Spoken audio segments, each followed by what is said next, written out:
بسم اللہ الرحمن الرحیم۔ ناظرین کرام، 15ویں روزے کی مناسبت سے قرآن عزیز کے 15ویں پارے کے مضامین اور احکام کے ساتھ آپ کی خدمت میں حاضر ہوں۔ ناظرین، اس پارے میں 2 صورتیں ہیں۔ پہلی صورت سورہ بنی اسرائیل جو کہ مکمل اس پارے میں آتی ہے، جبکہ دوسری سورہ مبارکہ سورۃ الکہف ہے، اس کی پہلی 74 آیات طیبات 15ویں پارے میں آتی ہیں۔ ناظرین کرام، یہ سورہ مبارکہ مکہ المکرمہ میں نازل ہوئی، رسول اللہ صلی اللہ تعالیٰ علیہ وسلم کے مکی دور کے آخر میں نازل ہوئی۔ ترتیب مصحف کے اعتبار سے اس سورت کا نمبر 17واں ہے، جبکہ ترتیب نزول کے اعتبار سے اس کا نمبر 50واں ہے۔ اس سورت میں بنی اسرائیل کا ذکر ہے، اس وجہ سے اس کو سورہ بنی اسرائیل کہا جاتا ہے، چونکہ رسول اللہ صلی اللہ علیہ وسلم کے مکہ المکرمہ سے مدینہ منورہ کی طرف ہجرت فرمانے کے اشارات بھی اس سورہ میں ہیں۔ اس لیے رسول اللہ صلی اللہ علیہ وسلم کو مدینہ منورہ میں جا کر یہودیوں سے واسطہ پڑھنا تھا، یہودیوں سے آپ کے معاملات ہونے تھے، اس لیے اللہ رب العزت نے حضور صلی اللہ علیہ وسلم کو مدینہ جانے سے پہلے یہودیوں کے احوال، بنی اسرائیل کی مکمل تفصیلات سے آگاہ فرما دیا تھا۔ اس سورہ مبارکہ کا ایک نام سورۃ الاسراء بھی ہے، چونکہ اس کی پہلی آیت میں حضور نبی کریم رؤوف الرحیم صلی اللہ علیہ وسلم کے سفر معراج کا ذکر ہے۔ معراج مبارک کے مراحل میں سے جو پہلا مرحلہ ہے، مسجد حرام سے لے کر مسجد اقصیٰ تک، اس کا ذکر اللہ رب العزت نے اس پارے کی پہلی آیت میں کیا ہے۔ سورہ بنی اسرائیل کی پہلی آیت میں اس کا ذکر ملتا ہے، اس لیے اس کو سورۃ الاسراء بھی کہا جاتا ہے۔ ناظرین کرام، اس سورہ مبارکہ میں اللہ رب العزت نے قدرت کا ایک قانون بیان فرمایا ہے کہ جب ہم کسی بستی والوں کو ہلاک کرنے کا ارادہ کرتے ہیں تو اس کے عیش و عشرت کے دل دادا لوگوں کو اپنے احکام بھیجتے ہیں، پھر وہ ان احکام کی نافرمانی کر کے عذاب کے مستحق ہو جاتے ہیں، اور یوں ہم ان کو تباہ و برباد کر دیتے ہیں۔ اس سے آگے چل کر اسی سورہ مبارکہ کی 23 نمبر آیت میں اللہ رب العزت نے والدین کے حقوق کی جانب متوجہ کیا ہے کہ تمہارے رب نے حکم دیا ہے کہ اس کے علاوہ کسی کی عبادت نہ کرو، اور اپنے ماں باپ کے ساتھ نیک سلوک کرو۔ اگر تمہاری زندگی میں وہ دونوں یا ان میں سے کوئی ایک بڑھاپے کو پہنچ جائے تو ان کو اف تک نہ کہو، نہ ان کو جھڑکو، اور ان کے ساتھ ہمیشہ ادب سے بات کرو، اور ان کے لیے تم عاجزی و انکساری کے بازو پھیلائے رکھو، اور دعا کرو کہ اے ہمارے رب، ان پر رحم فرما، جیسا کہ انہوں نے میری پرورش کی کہ جب میں بچپن میں تھا، جیسے انہوں نے مجھ پر رحم فرمایا، اے اللہ تو میرے والدین پر رحم فرما۔ اس سے آگے آیت نمبر 26 میں قرابت داروں، مسکینوں اور مسافروں کے حقوق ادا کرنے کا حکم ہے۔ فضول خرچی سے اجتناب برتنے کا حکم دیا گیا، اور یہ کہ فضول خرچی کرنے والے شیطان کے بھائی ہیں، اور اگر بسبب تنگ دستی خرچ نہ کر سکو تو ان سے نرم بات کرو۔ آیت نمبر 29 سے تسلسل کے ساتھ احکامات کا ذکر ہے۔ خرچ کرنے میں بخل، حرص اور فضول خرچی کے درمیان میانہ روی کو اختیار کرو، یعنی نیک کاموں میں کھلے دل سے خرچ کرو، مباح کاموں میں اعتدال کے ساتھ خرچ کرو، اور ناجائز کاموں میں بالکل نہ خرچ کرو۔ افلاس کے خوف سے اپنی اولاد کو قتل نہ کرو، اولاد کو قتل کرنے کی ممانعت ہے، اس کے بعد زنا کی ممانعت، قتل ناحق کی ممانعت اور قصاص لینے میں حد اعتدال میں رہنے کا حکم ہے۔ یتیم کا مال کھانے کی ممانعت، اور جب تک وہ بالغ نہ ہو جائیں تو ان کے مال کی حفاظت کا حکم۔ وعدے کو پورا کرنے کا حکم، ناپ تول میں خیانت کی ممانعت، جس چیز کا علم نہ ہو اس کے درپے ہونے کی ممانعت، بے شک کان، آنکھ اور دل ان سب سے روز قیامت سوال کیا جائے گا۔ تکبر اور اترا کر چلنے کی ممانعت، شرک کی ممانعت۔ ناظرین، یہ تسلسل کے ساتھ اللہ تبارک و تعالی نے اپنے بندوں کو احکام عطا فرمائے ہیں، اور یہ وہ یونیورسل ٹروتھ ہیں کہ جو اللہ رب العزت نے ہر قوم کو عطا فرمائے۔ یہ اصول، یہ قوانین ہر شریعت میں اللہ تبارک و تعالی نے ہر امت کو عطا فرمائے۔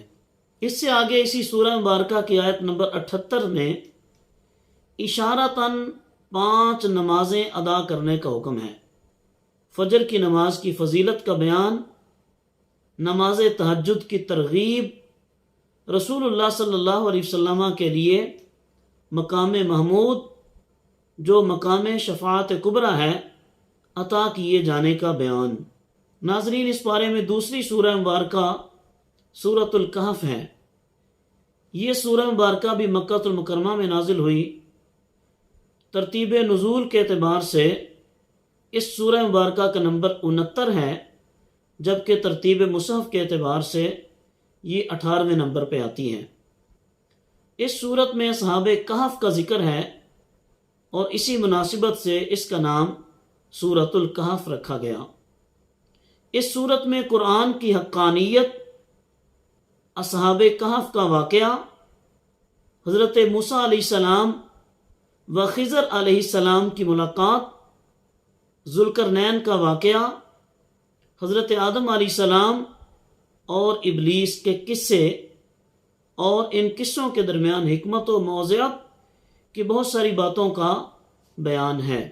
اس سورہ مبارکہ سے متعلق حضور نبی کریم رؤوف الرحیم صلی اللہ علیہ وسلم کا ارشاد کریم، جسے حضرت ابو درداء رضی اللہ تعالیٰ عنہ نے روایت کیا، حضرت امام مسلم رحمہ اللہ نے صحیح مسلم میں نقل کیا۔ کریم آقا ارشاد فرماتے ہیں صلی اللہ علیہ وسلم کہ جس شخص نے سورۃ الکہف کی 10 آیتیں حفظ کر لیں وہ دجال کے فتنے سے محفوظ رہا۔ اور دوسری حدیث طیبہ حضرت ابو سعید خدری رضی اللہ تعالیٰ عنہ سے روایت ہے، جسے امام حاکم نے مستدرک میں بیان کیا ہے۔ کریم آقا صلی اللہ علیہ وسلم نے ارشاد فرمایا، جس شخص نے جمعہ کے دن سورۃ الکہف کو پڑھا اس کے لیے 2 جمعوں کے درمیان نور کو روشن کر دیا جاتا ہے۔ ناظرین، سورۃ الکہف کی آیت نمبر 9 سے اصحاب کہف کے واقعے کا آغاز ہوتا ہے کہ یہ سالے چند نوجوان جنہیں اللہ تعالیٰ نے عقیدہ توحید اور ایمان پر ثابت قدم رکھا، لیکن ان کی قوم مشرک تھی اور ایک ظالم بادشاہ ان پر مسلط تھا۔ وہ لوگ ان نوجوانوں کے دشمن ہو گئے، تو انہوں نے ان لوگوں کے شر سے بچنے کے لیے غار میں پناہ لی۔ اللہ تبارک و تعالی نے اپنے ان صالح اور پاک بندوں کو 309 سال تک اس غار میں محفوظ رکھا، اور ان کے ساتھ ان کا ایک کتا بھی تھا جو ان اللہ کے صالح اور پاک بندوں کی سنگت میں ان کے ساتھ چلا اور اس غار کے دہانے تک ان کے ساتھ رہا۔ اللہ رب العزت نے مختلف انداز میں 5 مرتبہ اس کتے کا یہاں پہ ذکر فرمایا ہے کہ جس نے اللہ کے ولیوں کی سنگت اختیار کی، اللہ کے صالح بندوں کے ساتھ رہا۔ 309 سال گزرنے کے بعد جب اللہ رب العزت نے اپنی حکمت کے مطابق ان کو بیداری عطا فرمائی، بیدار ہوئے، آنکھ کھلی، تو ایک دوسرے سے پوچھتے ہیں کہ ہم یہاں کتنا عرصہ رہے؟ تو کوئی کہتا ہے 1 دن یا 1 دن کا کوئی حصہ، یعنی 309 سال گزرنے کے باوجود انہیں ایسے لگا کہ 1 دن یا 1 دن کا کچھ حصہ ہم یہاں پر ٹھہرے رہے ہیں۔ ناظرین، اصحاب کہف کے اس واقعے سے ہمیں بہت سارے اسباق ملتے ہیں کہ اگر انسان اسلام پر ثابت قدمی سے ڈٹا رہے، ساری دنیا بھی اگر اس کی مخالف ہو جائے تو وہ کچھ بگاڑ نہیں سکتی۔ صاحب ثروت، صاحب اقتدار بھی اگر اس کے مخالف ہو جائیں تو وہ اس کو کوئی نقصان نہیں پہنچا سکتے۔